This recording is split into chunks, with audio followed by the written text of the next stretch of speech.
Good afternoon and welcome everyone. My name is Nicole Sadler and I'm a clinical psychologist and the Head of Policy and Practice at Phoenix Australia, the Centre for Post-Traumatic Mental Health. Phoenix Australia is a not-for-profit organisation and for 25 years we've been dedicated to reducing the impact of trauma and post-traumatic mental health problems in individuals, work groups and the community. Thank you for joining us today to discuss peer support in emergency services during a disaster, lessons from the 2019-20 bushfires. I'd like to start our session today with an acknowledgement of country. I acknowledge the traditional owners of the land where I'm situated today, the Ngunnawal people, and those of the lands where each of you is situated. We acknowledge the lands on which we meet were the place of age-old ceremonies, of celebration, initiation and renewal, and that the local Aboriginal people have had and continue to have a unique role in the life of these lands. I'd also like to acknowledge the wide range of participants joining us from across Australia for this webinar. It really is a great representation across the different organisations, from the emergency services workers and frontline staff to CEOs and senior managers, to wellbeing advisors, peer supporters and chaplains, and to policy officers from the Department of Health. It's really wonderful to have you all here today. Let me briefly outline how today's webinar will run. We'll start with a brief overview of the work Phoenix Australia is doing as part of the Australian Government's Mental Health Supports for Bushfire Affected Australians package, particularly the trauma-related training programs we've developed to promote resilience and psychological recovery from the 2019-20 bushfires. We'll then have a short presentation on what the research tells us about best practice in peer support in emergency services. This will be followed by a panel discussion where we will explore the features and benefits of a peer support program and providing a peer support response during a disaster, as well as what the way forward might look like for peer support programs. There'll also be an opportunity for you to ask questions of the panel. Before we start, I'd like to cover some housekeeping to ensure you have the best experience today. As you can see on your screen, there are two boxes below the webinar screen. One is a chat box where we encourage you to comment and chat with each other by entering your name and clicking Join Chat. The other is a Q&A and polling feature. We encourage you to ask questions, but also to vote for questions that you'd like our panel to respond to. You can do this by typing your question and either entering your name or leaving it blank if you wish to remain anonymous. Should you see a question you want to vote for, hit the like button to help ensure that we answer it today. There'll also be a poll towards the end of the event. Please complete this by navigating to the polls tab within the Q&A. I'll let you know when the poll is launched. Should you experience any technical difficulties, please navigate to the chat box at the bottom right of the page and our team will be able to assist you immediately. It's now my great pleasure to introduce our speakers and panel members. First of all, I'd like to introduce Commissioner Shane Fitzsimmons. Good afternoon, Nicole. Lovely to be with you. Thanks for joining us, Shane. Shane is Resilience New South Wales Inaugural Commissioner and Deputy Secretary, Emergency Management. Resilience New South Wales is the lead disaster management agency for New South Wales. Previously, he has had a distinguished career with the New South Wales Rural Fire Service, receiving the New South Wales Rural Fire Service Long Service Medal, recognising 30 years of service, the National Medal, recognising more than 35 years of service, and the Australian Fire Service Medal. He's a Royal Humane Society of New South Wales counsellor and patron of two children's charities, Kids Express and Coffee for Kids. Thanks for joining us today, Shane. Lovely to be with you, Nicole. Looking forward to it. Thank you. I'd next like to introduce Professor David Forbes. Hi, Nicole. Thank you for inviting me. Hi, David. David is the Director of Phoenix Australia. He's a clinical psychologist with extensive experience in the assessment and treatment of mental health problems following trauma. David is an international expert in post-traumatic mental health and military mental health. He has a strong track record in leading initiatives to improve outcomes for people affected by trauma through the translation of research into effective policy and practice. Great to have you joining us today, David. Thanks very much, Nicole. And I'd like to introduce Todd Ware. Hello. Hi, Todd. Todd has worked within first responder agencies both as a registered paramedic and a registered psychotherapist. His experience as a paramedic, combined with a degree in psychology and a master's in counselling, has culminated in a passion for staff support within first responder organisations. In 2016, he received the National Ambulance Service Medal for his work in supporting ambulance personnel and his families. Great to have you with us today as well, Todd. It's a pleasure to be here. Thank you, Nicole. Thank you. Thanks, everyone. Finally, I'd like to introduce Alex Howard, who will give us an overview of the bushfire recovery work that Phoenix Australia is engaged in. Alexandra Howard is a clinical psychologist with more than 10 years' experience in post-traumatic mental health. She's worked within disaster-impacted communities and with the health professionals who support them. She's leading Phoenix Australia's work with the Department of Health to help build capability for emergency service and GP practice staff across bushfire-impacted areas. Thanks, Alex. Thanks, Nicole. I'm Alex Howard, and today I wanted to spend a few minutes speaking to you about some of the programs that we are currently running with funding from the Federal Department of Health, specifically related to bushfires, but obviously much more broadly applicable as we're hearing about today. So as part of the Australian Government's Mental Health Supports for Bushfire Affected Australians package, Phoenix Australia was engaged to deliver training to frontline workers to help them better help their communities and their colleagues. So we've got a couple of specific aims for this project, and that is to work with emergency service personnel and also with general practice staff, with the idea of strengthening their already existing capabilities around supporting community members who recovering from the bushfires and the myriad of stresses that have happened since then. Also, some information in there on how to promote their own resilience and recovery, knowing that they themselves have also been impacted by these events, and to support the well-being of their teams and organisations more broadly. So they're really the aims of what the department tasked us with. And in order to help you help others, we have a few different programs that are available. We have trauma-informed care for frontline emergency personnel. We have psychological first aid for leaders. So this is for people who are managers or supervisors of those frontline emergency personnel. And we also have trauma-related resources and training to aid general practice staff. I wanted to let you know a little bit more about the couple of programs that we have available for emergency service staff. So the first one is psychological first aid for leaders.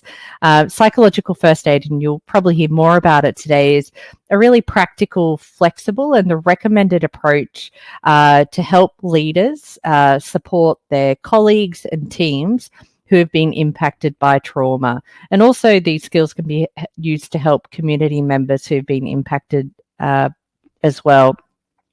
So psychological first aid helps you to reduce someone's distress, to link them with supports, to reconnect them to community days, weeks, or even years after a trauma. So it really is really broadly applicable to a lot of different situations. Briefly, it teaches you how to better understand the impacts of trauma and how people respond to trauma, how to provide psychological first aid safely for yourself and for the person that you're working with. Also includes skills on helping calm and supporting others. And it also has a focus on organisational responsibilities for worker wellbeing. And of course, really critically, it has information on how to look after yourself. The other course that I wanted to let you know about that's useful for emergency service personnel is trauma-informed care. So this is a set of skills, another practical approach to help all emergency service personnel better support themselves and the communities that they work with. So really, it's focused on enhancing an individual's sense of safety, control, and empowerment through what we call a strengths-based approach. So realizing that everyone that you're interacting with already has a set of skills that can be called upon to help them recover from trauma. And it's not about changing your role. It's not about becoming a counsellor, but it's about how you can support the person to better recover from trauma. So it talks about, there are some principles that are included in the course, and the course also lets you know how you can apply those principles to your current role. So really importantly, it's not about changing your current role. And a really critical part that people are finding useful in this course already is how to talk about, have a conversation with someone about their trauma in a way that is safe for you and for that person. So they're the couple of courses that are available at the moment for emergency service personnel. So we've got the PFA for leaders and the TIC for emergency service personnel. And really, ultimately, both of those courses are about helping you help your teams and your communities. So we have these courses available in a couple of different ways. We have them available fully online and also blended, where there's an online component followed by an in-person workshop, provided that COVID restrictions obviously allow for that. So you can register your interest at the website there, so through the Phoenix webpage. And then we can make sure that you're matched with the most appropriate course to meet your needs. And certainly, we've already started running a few of these in various places from South Australia and New South Wales and Victoria. And the early feedback is that they've been really well received, that people still really see the relevance of learning some of these skills and kind of building their confidence in supporting their community members. So definitely jump on and have a look if you as an individual are interested, or if you want your organisation to be signed up. We're definitely happy to help with those requests as well. And importantly, there is no cost, as these places have been funded by the Department of Health. And finally, I also wanted to let you know about another resource that's being funded by the department, and that's the Disaster Mental Health Hub. So this is another great place that you and your team can go and have a look for various resources about how you can prepare, respond, and recover better to disasters. So definitely have a look there. We've also got some other resources available that will be of interest to you and your organisations. And certainly, if you want to stay up to date with what we're offering for emergency services, then probably the best thing is to sign up to the mailing list or follow Phoenix on the various social channels that we have. So yeah, we look forward to hearing from anyone who's interested in taking part in the training. So thank you.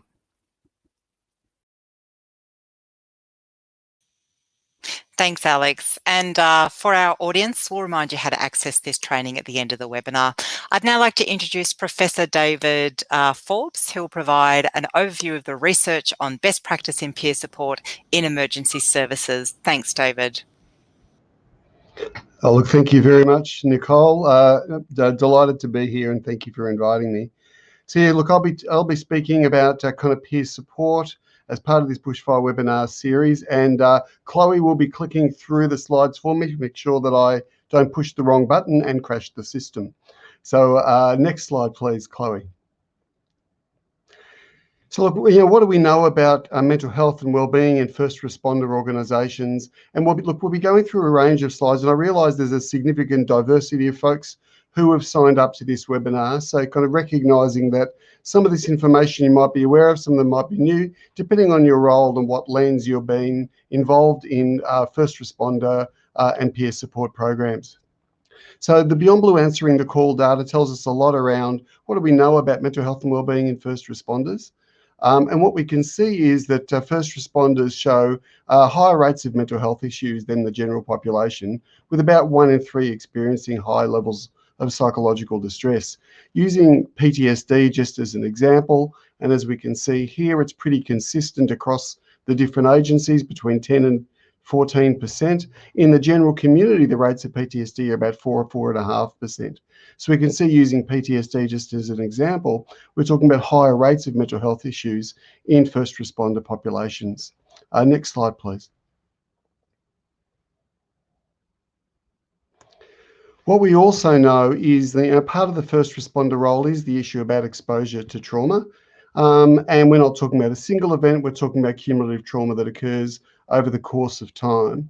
But we also know that it's not just the trauma that is an issue in relation to mental health and wellbeing for first responder organisations and personnel. There's also all of the organisational stresses, there's the broader operational stresses, and studies that have looked into this certainly from everyone we have spoken to within the organisations themselves, there's often a very complex interplay between the exposure to the trauma, the operational stresses more broadly, and the organisational stresses. So we do see these things very much interacting, resulting in some of those mental health outcomes like burnout, anxiety, depression, and PTSD. It is an interaction between those factors. Next slide, please. So what is peer support? And for many of you, this is the obvious, but just ensuring that we're covering, we're understood. Peer support programs are coordinated programs where members of an organisation, sometimes paid, sometimes volunteered, offer their time. Sometimes their time is as a peer supporter, that's their role. Sometimes it's over and above their additional duties, where they offer their time to provide mental health and wellbeing support to their colleagues. And if we think about the core elements of a peer supporter role, it really is about that first point of contact for the member, also providing the general sense of psychological support. That's not to say that they need to be mental health professionals, just the general emotional support that's provided as part of that first pass, whether it be some of those skills that Alex was talking about earlier around trauma-informed care or psychological first aid, and then being a point of referral on to more significant health services where that's required. And the critical nature of having that support very proximal, very accessible for the member, ideally so that they're there to be able to provide prevention, which is they're there before problems develop, when issues just need to be talked through and advice and support gained. Where in the context of early intervention, where the problems might be starting to develop, but they haven't reached a level of severity yet, to be able to intervene early. And critically also around destigmatisation, which is to surround the member in people who are able to talk about mental health, where we can have these conversations fairly frankly and openly, and mental health just becomes part of the conversation, and to reduce the stigma attached to it. Next slide, please. So the question then is, how widely are peer support programs used? And overall, again, this is taken from the Beyond Blue Answering the Call data, which is a terrific study by David Lawrence. About 12% of first responders access peer support. It doesn't sound like a lot, but it's actually the most heavily accessed programs across the range of programs that peer support that staff members used. So in fact, peer support is probably the most utilised program amongst personnel across first responder agencies. As you can see, that varies across the different agencies. This is a composite across the state, so it doesn't point to any specific agency with any specific state. We can see there's a fair bit of variance in terms of how widely they're used. But critically, we can also see that the vast majority find them helpful. From a bit helpful to extremely helpful, the vast majority of folks who tap into those services find them a very useful thing to be engaging in. Next slide, please. So what do we know about the effectiveness of peer support programs? We know that they're there, we know that they're needed, we know that they're accessed, but what do we know about their effectiveness? At the moment, and I'll talk about this shortly, there's very little data on the effectiveness of peer support programs more broadly, but what we do know about is the issue about social support within the organisational contexts. And there's a range of US studies where we can see that associations were found between kind of lower levels of PTSD and a sense of belongingness amongst firefighters, and social support from supervisors, co-workers, family and friends amongst female firefighters. All of these things were associated with reduced mental health and PTSD, and the sense of belongingness being associated with decreased suicide risk, or the reverse, lower sense of belongingness also becoming associated with increased suicide risk, and social support reducing anxiety and depression in Australian firefighters. And that first responders prefer peer support models often over treatment delivered by health professionals, and we've seen this across a range of studies as well. So actually, next slide, please. Looking at this also in terms of a military population, which is comparable in some ways. So this is a study that we did looking at 5,000 military members from point of entry into the military for the next 4 or 5 years of their military career. And these are the trajectories that we see over those 5,000 people over those 4 years from point of recruitment onwards. And what we see is that the graphs and the trajectories associated with increasing mental health problems people were reporting more negative social interactions within their organisational context, and those that were in the stable and resilient group were reporting much higher levels of social support from within their embedded work groups. So the one thing we can be confident about is that organisationally embedded social support is effective, and we see this time and time again in first responder organisations as well as military populations. Next slide, please. So in terms of the evaluation of peer support programs, despite their widespread use, there's surprisingly little published empirical evidence for their effectiveness as a program. Now, when I say published, that's not to say that programs haven't been evaluated where the reports support their effectiveness as programs, but there's very little out there in the publicly accessible literature. You know, one exception for that really that I wanted to use just as a case example is the Priority 1 program from the Queensland Ambulance Service. Next slide, please. And so I wanted to talk through that because it's a published report that kind of does outline what I regard as a really good approach to evaluation of the effectiveness of the service, also a clear delineation for how the service is delivered. So it's a multi-layered staff support service, and Todd will be able to talk about a lot of these issues in more detail as part of the chat later on. It promotes good mental health and wellbeing of staff and their families, and peer support is really one element of that program. With 250 peer supporters, paramedics, emergency medical dispatchers and corporate staff, so that there are peer supporters that match the various roles within the agencies. And that the employees volunteer for the roles. There's a 5-stage selection process. There's a 6-day training course. The process is supervised by a mental health professional, and there's refresher training every 12 to 24 months. Next slide, please.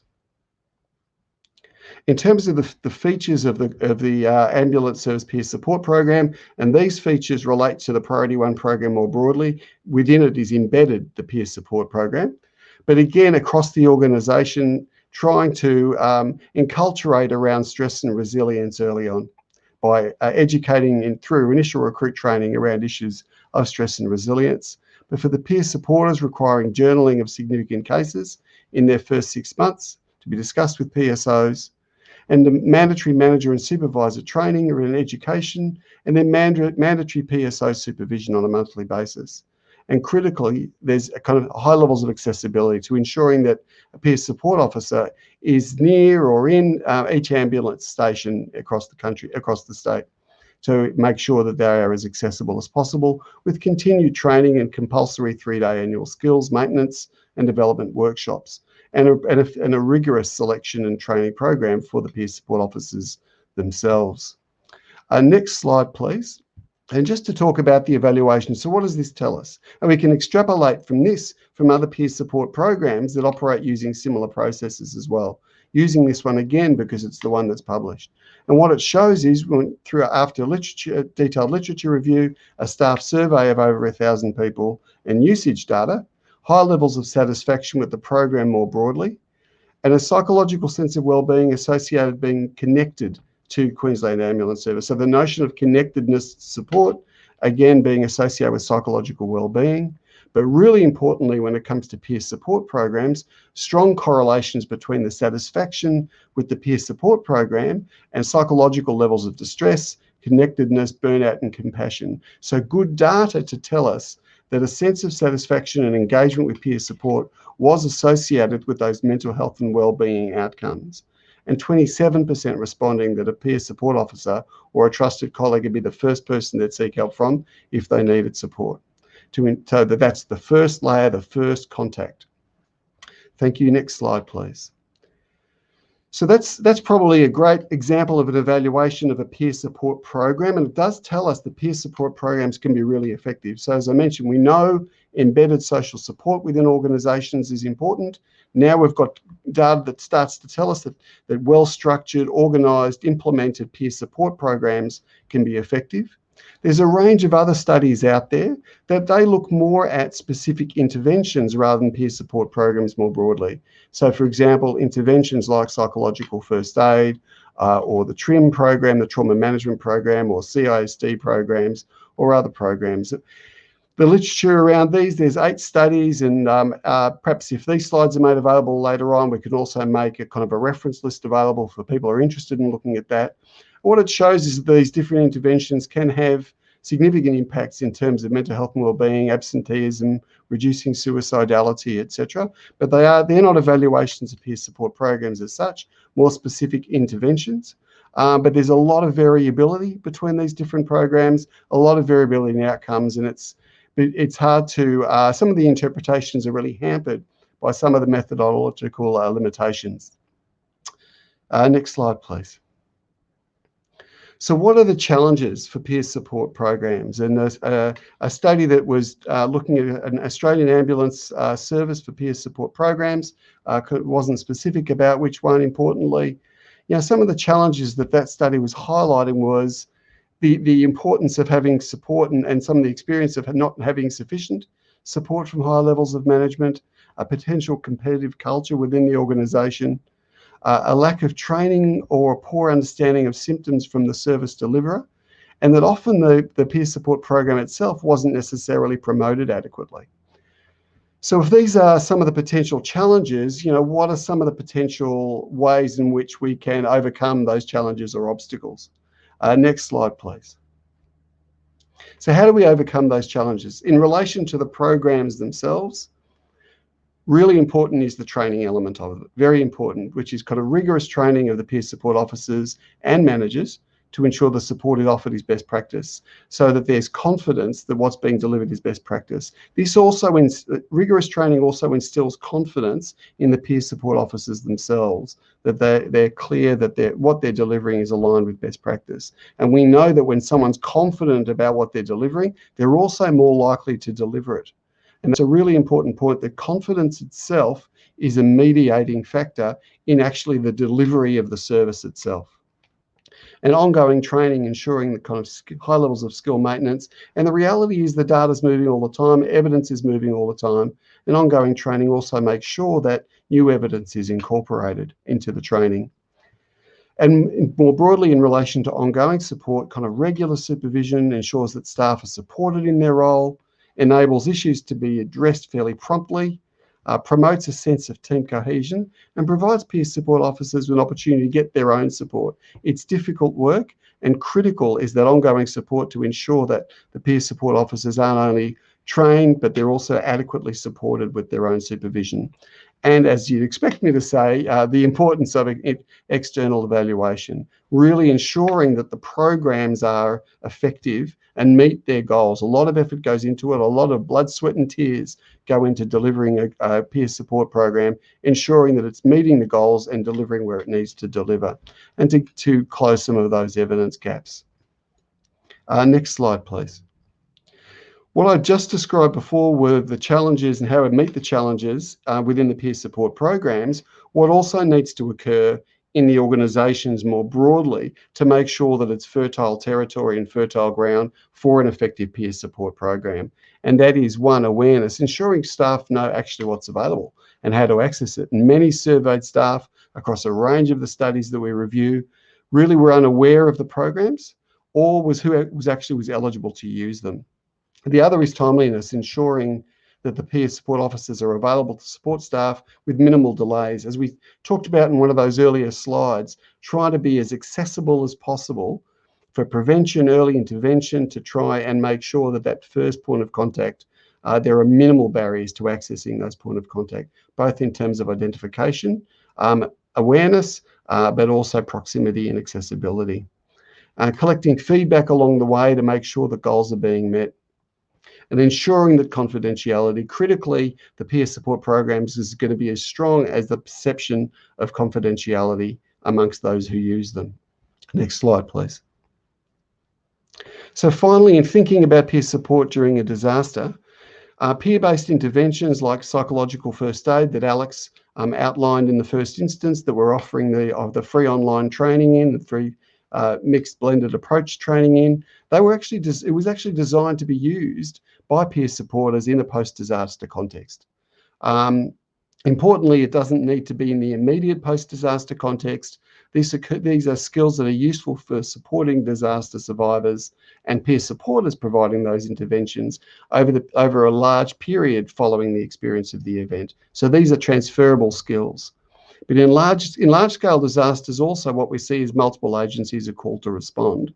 So what's required is coordination being critical across those agencies, and then it opens up the potential for coordination around sharing knowledge and understanding across the agencies and the peer supporters about what they're seeing, what they're responding to, potentially sharing resources amongst some of those agencies, and possibly in the future, even sharing a peer support services to make sure that whichever agency might have a peer supporter available, that they're there to provide support and know enough about the respective needs of their constituents and across the needs of the other constituents so that they can actually interdigitate and share support where that's required as a possibility for the future.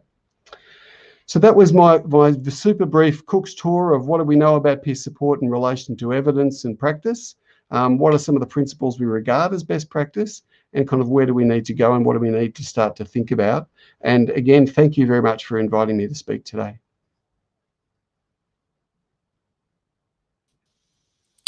Thanks, David. That's a great presentation, a great overview of not just the evidence, but also where we don't have evidence, how we can align things to best practice, and also, you know, I guess some of the layers of complexities that we need to be thinking about in setting up and then supporting a peer support program. Lots of food for thought there. I'd now like to invite our other panel members to join us for the panel discussion, and just a reminder to our audience that if you'd like to ask any questions, then please pop them into the chat, or if you see a question you'd like to hear answered, then vote on that question. Thanks for joining us again, Shane and Todd. So we've heard about what the research tells us about peers and peer support programs.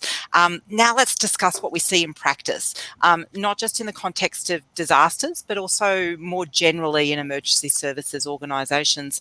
And first of all, I'd like to go to you, Shane. I guess, what are your key observations about the importance of peers in maintaining mental health and wellbeing within an organisation, especially when you have a largely volunteer workforce? Oh, thanks, Nicole. And look, I think it's fundamental. And having grown up in a volunteer organisation, and as you indicated in the intro, the last 12 years or so as the Commissioner of the Royal Fire Service in New South Wales, it's an organisation of well, when I was there, 73,000 members, and it's grown since that time with the influx of new membership following the 1920 disaster season.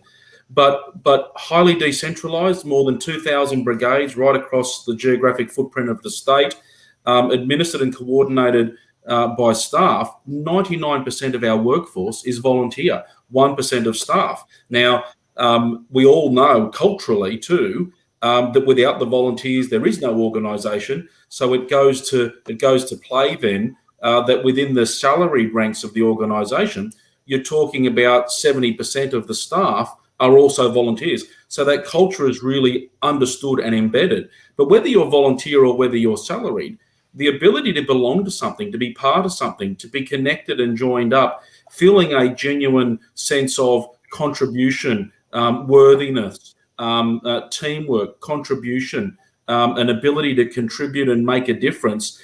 And as we see in the volunteer structures and even in local salaried organisations, people are empowered with responsibilities to make a difference, a positive and discernible difference in their local community. I think one of the real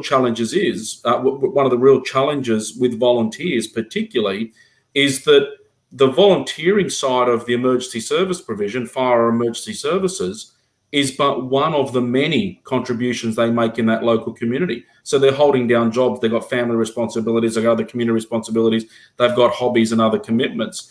And we find that over and over again, it's not the difficult or the seemingly traumatic events like motor vehicle accidents and house fires themselves that are the biggest challenge for a lot of our personnel.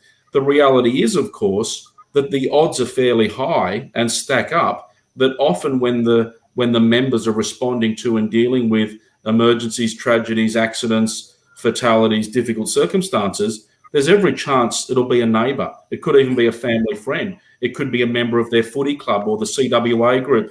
So it's that level of social cohesion and connectedness that provides for a very personal connection, a personal commitment. So already signing up as a volunteer, you've got this extraordinary culture of altruism at the highest level, the willingness and want to make a positive and discernible difference to others.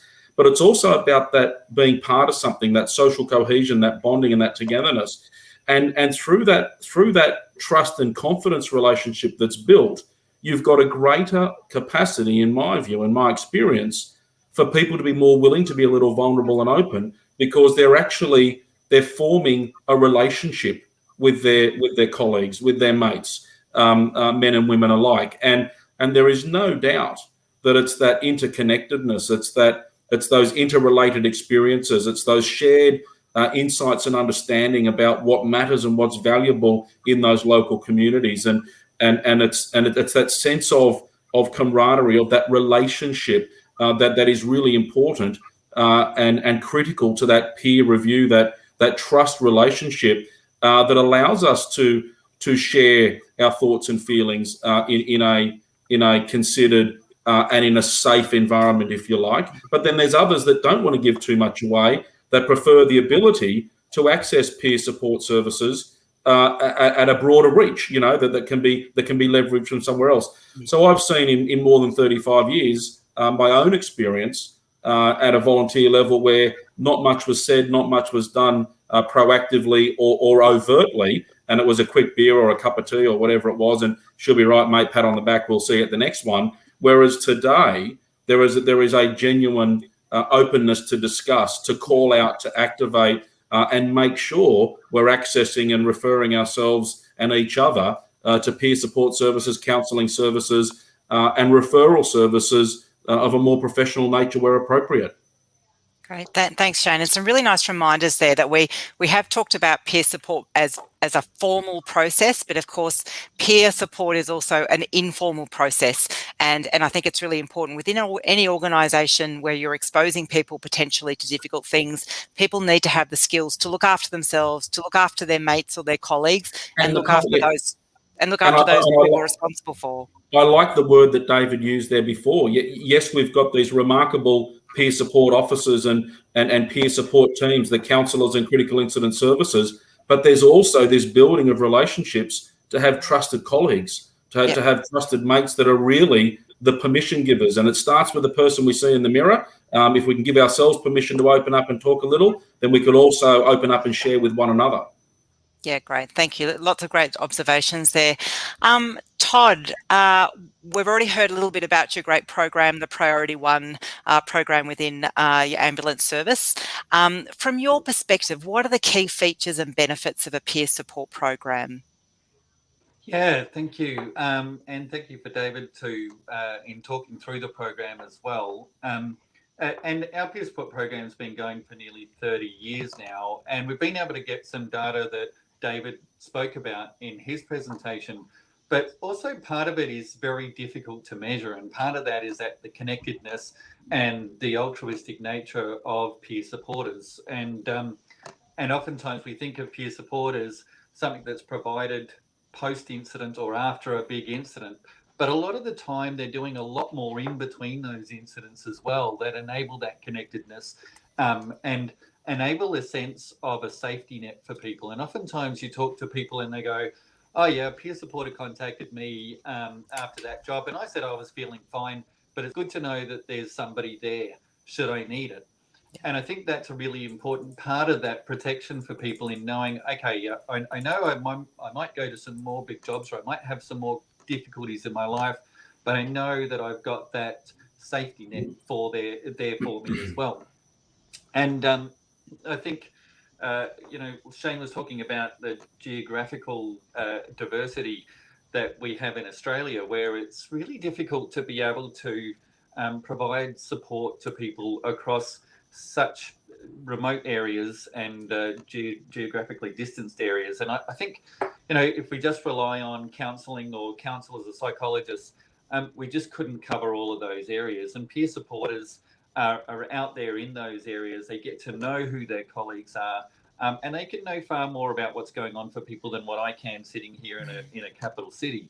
So they get to know what's happening for their colleagues. They understand what type of jobs they've been to. They understand what's happening in their personal lives, and they can provide that support in a much more proactive way and in a much more supportive way than we can. And so often are able to break down some of that stigma that David was talking about, and those access, barriers to accessing support, where they can say, I know that psychologist, and I think that'd be a great fit for you.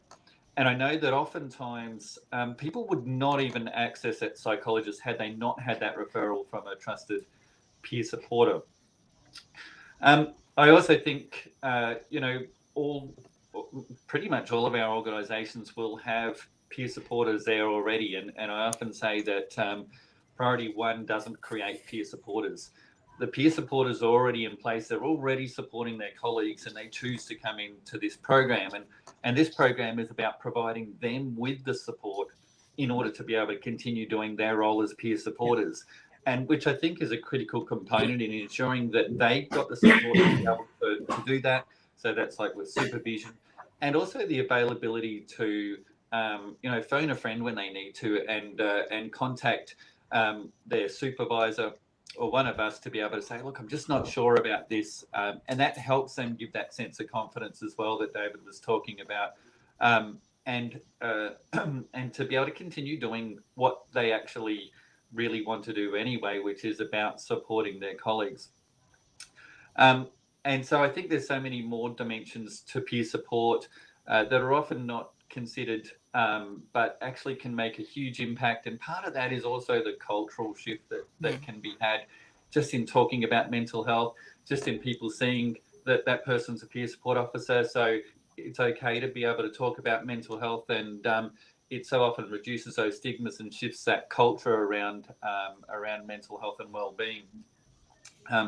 And I think oftentimes that doesn't get noticed as much. I also think, though, it's important to have not just, we're going to put in a peer support program and that'll fix all the issues. I think it's how do we put in the peer support program with some safety in it, with some support for those peer supporters. And as David was talking about, the training, adequate training for the peer supporters, and that is changing. So how do we keep continuing to provide that? And so there needs to be a whole level of supports in place in order to have that peer support program. It's not enough to be able to go, okay, we've trained a few people in some peer support and off they go, they can do it. We need to have those structures in place and the policies in place and procedures in place to ensure that they've got that support in place.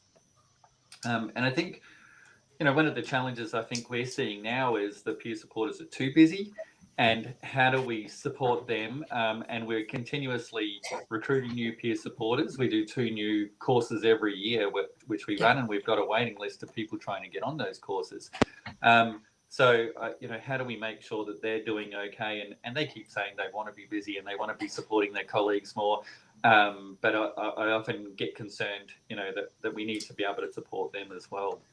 Yeah. Thanks, Todd. Lots of great observations there. And we're getting some really good questions coming through as well. So thank you to the audience. I'd just like to touch on a couple of things that sort of themes that are coming through.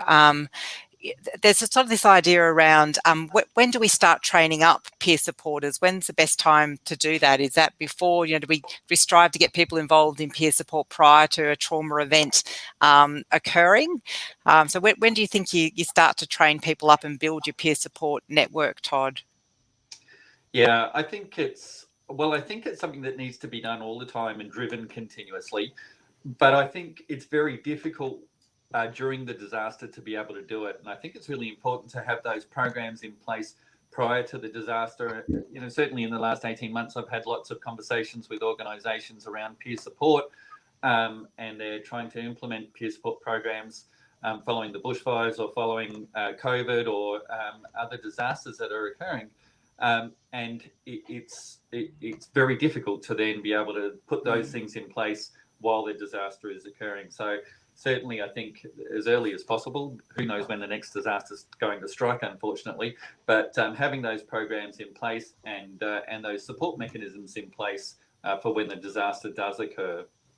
Yeah, and I think and as we've seen in Australia, just too clearly, disasters happen on top of each other, don't they? That, it's not as if you just have one disaster and that's all you need to deal with. You get this cumulative or multiple disaster effects that you need to be ready to respond to. I'm also interested, and Shane, you might be able to comment on this. When you do have a big disaster, not all agencies, of course, have a formal peer support program. What do you think about the idea of sharing resources or across different agencies, being able to use peer supporters to support people from different agencies? Oh, look, and indeed we did, Nicole, during the fires. And I think the 1920 fire season, which is very recent in all our minds, the recovery, the rebuilding, the healing is still going on a scale and complexity like we've never experienced before. And I think that's the key to contemplating, peer support programs in peacetime versus peer support programs in times of significant disaster. And it really is a matter of scale. But what I would say to that, and one of the big lessons or observations I made, or quite a few actually, out of the 2019-20 fire season, is absolutely the scale. So the more you invest in normalising and building culture, capacity and capability in the years leading up to those big disaster events is absolutely fundamental. And then the ability to normalise utilisation ahead of the disaster and then seek to grow and amplify that effort during the disaster is really important. And we absolutely collaborated as organisations and agencies for a bunch of reasons, because often our people are the same people working in multiple different organisations. They're embedded in local communities. So it's not just the fire and emergency services that are involved. It's the local CWA, it's the footy club, it's the Progress Association, it's the Show Society, it's all those sorts of things.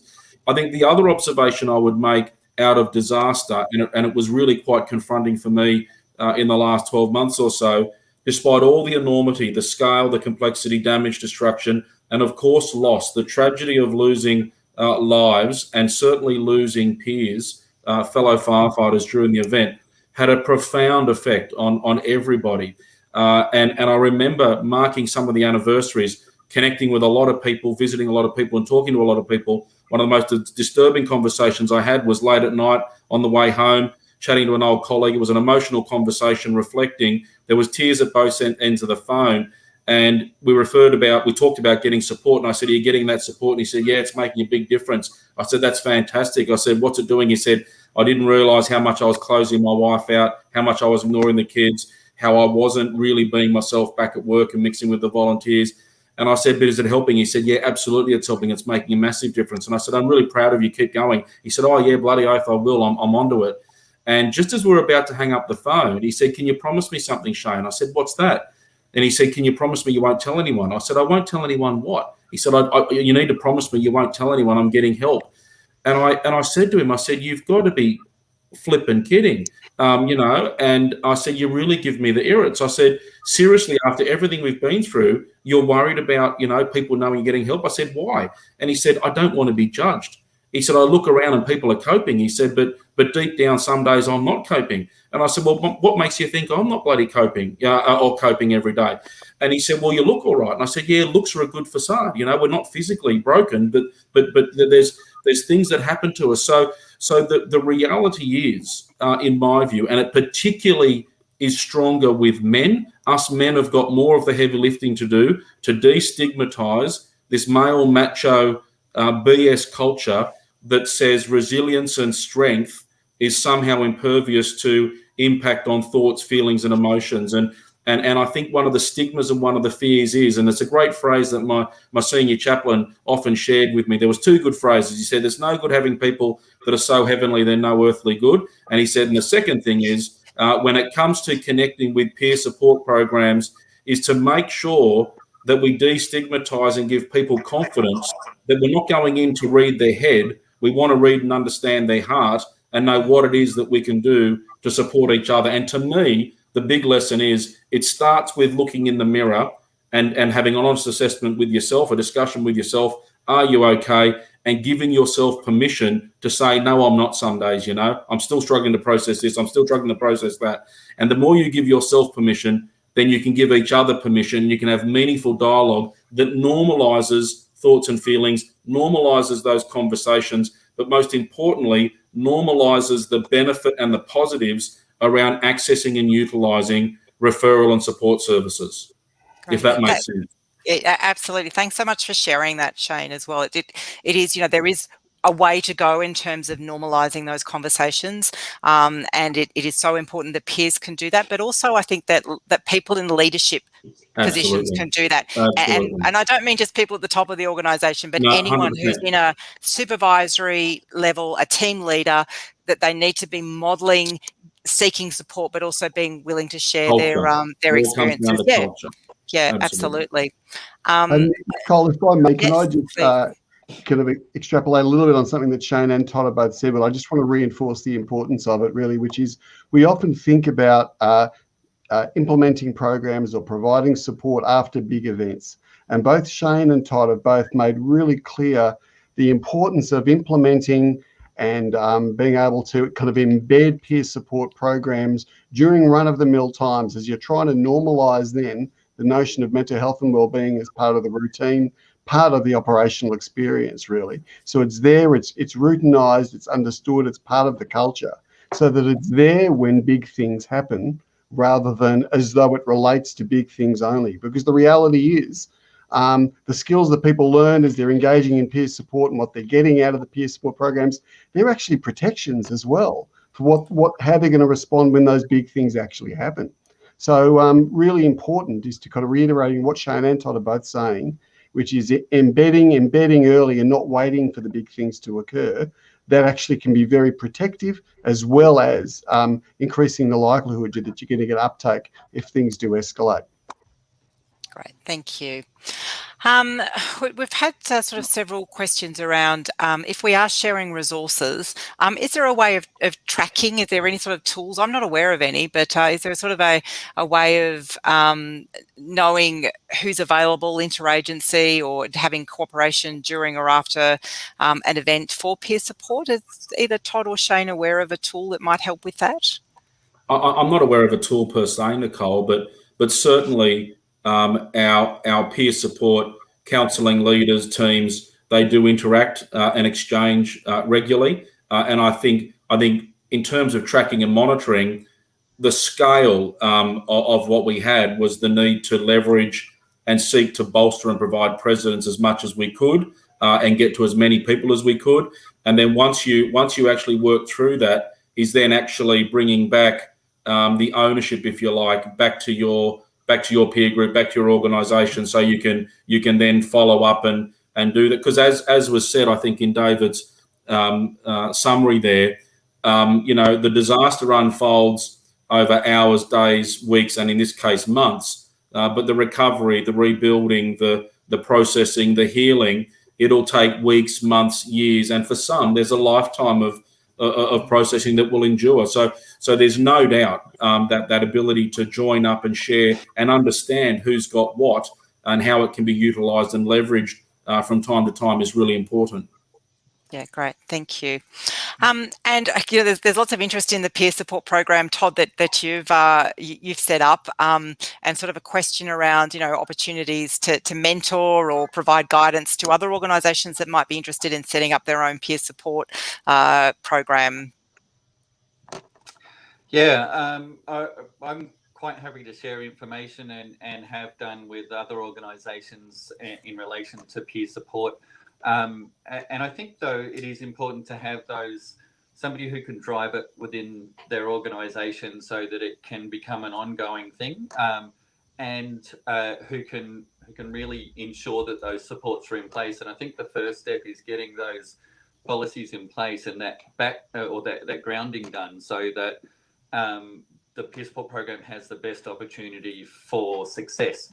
So, but certainly, I've always been happy to share any information in relation to peer support, and there is publicly available documents as well around our peer support program and how it's done. And I think that's part of that collaboration as well, that Shane was talking about, and how we can share that information across organisations, so that it's not a case of having to reinvent the wheel all the time.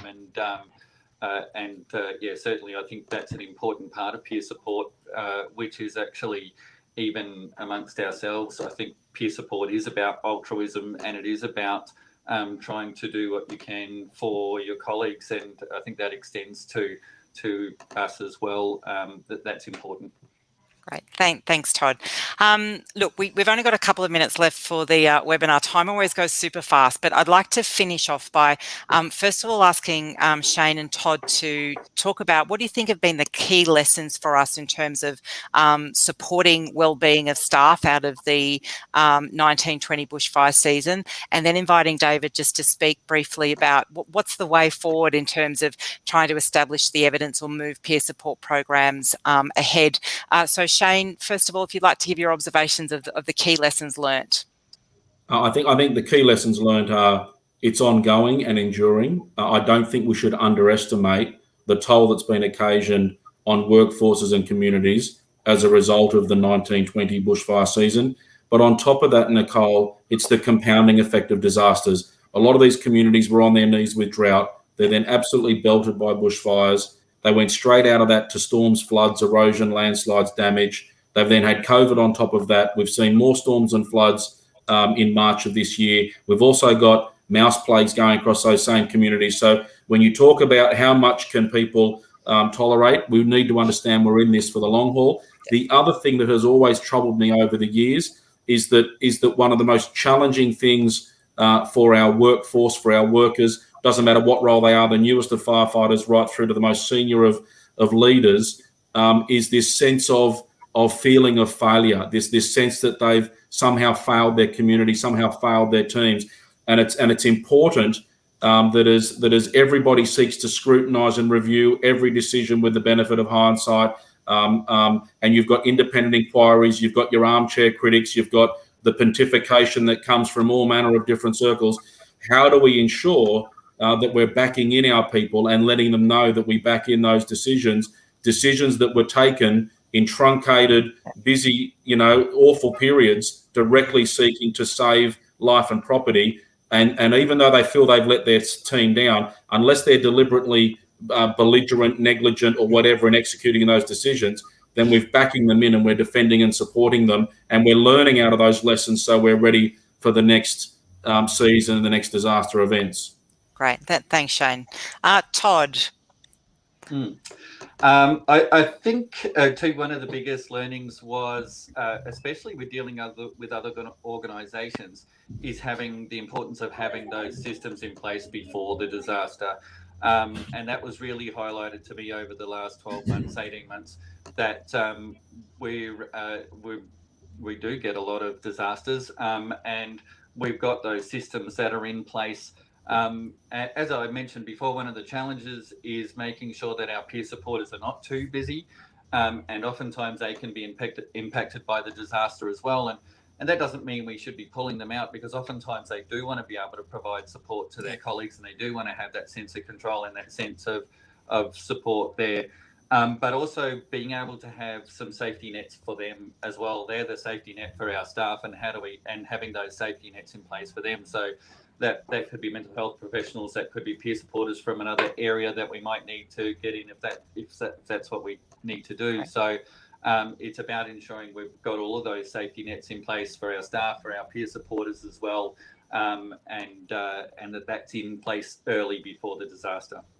Great, thanks, Todd. And finally, Dave, just a couple of moments to the way forward in terms of peer support programs. Yeah, I'm just looking at the clock ticking down, so I think I've got about 30 seconds, but I've just wasted 5 of them. Look, I think obviously peer support is such a potentially powerful thing to do in relation to uplifting organisations in terms of mental health and wellbeing, culture changing, cohesion improving performance as well as well-being, spills out into the families as well. I think there's so much we can do, but it's so under-evaluated. I think there's a lot we can still learn for finding better ways to be able to, even with light touch evaluations, to find ways to be able to test what's working, what's not working, and to have continuous feedback loops into that, so that in a year's time when we're sitting around talking together, we've got a much bigger body of evidence to say, you know what, we think this is actually, for various organisations, these are the core elements of the streamline. You get these bits right, and that accounts for about 90% of the outcomes. And then we can play around the edges and make things more idiosyncratic. But I think there's a lot we can do in evaluation, and it doesn't need to be difficult or complicated. We just need to share our thinking around it. Great, thanks, David. And one of the questions that we had was around when will we see a national mental health strategy for emergency services workers? That is being worked on at the moment, and I do know that evaluation and a sharing of resources and use of the entire workforce, including peer supporters, is one of the things that's being looked at as part of that. That is all the time that we have for today's webinar. We're right on the hour. Thank you so very much to Shane, Todd, David, and also Alex for sharing your expertise with us. It's really been a great session. We're now going to launch a poll, which you can access in the Q&A section below the video stream. We'd really appreciate you completing this brief poll to help us improve our services in future webinars. While you're completing the poll, thank you for taking your time out today to discuss the important role of peer supporters in emergency service organisations. And we really hope that you found it informative and helpful. I know that there was lots of questions and we didn't get to all of them. Over the next few days, we will email you a link to a recording of the webinar, plus the slides, as well as some more information on where you're able to submit an expression of interest for the training. As you've hopefully learnt today, it's never too early or too late to be doing the training or setting up a peer support program. And we'll also give you access to a range of other resources. Thanks again for your time today. We hope that you'll stay in contact and join us for future events. And finally, I'd like to thank each of you for the very important work that you do to protect our communities. Have a great afternoon.